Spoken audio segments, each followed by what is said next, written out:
ગળતેશ્વર તાલુકાના thermal dumping site પાસે દીપડાના આટાફેરા જોવા મળ્યા છે, જેને લઈને વન વિભાગે પાંજરો ગોઠવ્યો હતો.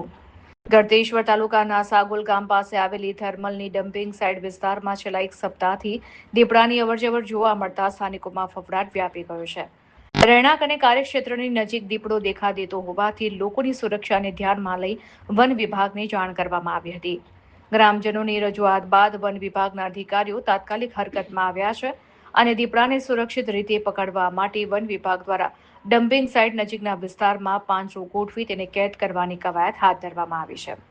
છેલ્લા એક અઠવાડિયાથી દીપડો આ વિસ્તારમાં સતત દેખાઈ રહ્યો હોવાથી ખેતરોમાં જતા ખેડૂતો અને થર્મલ સાઇટ પર કામ કરતા શ્રમિકોમાં ભય જોવા મળી રહ્યો છે.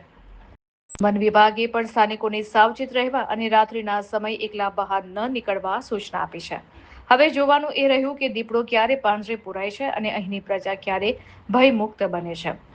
સાગોલ ગામે દીપડો દેખો દેતા લોકોએ મોબાઈલમાં એના વિડીયો કેદ કર્યા છે, જેના સાવચેતીના ભાગરૂપે વન ખાતાના અધિકારીઓ અહીં કોઈ નુકસાન ન પહોંચાડે તે હેતુથી અહીં પિંજરા ગોઠવી દીપડો પકડવાની કયાવત હાથ ધરી છે.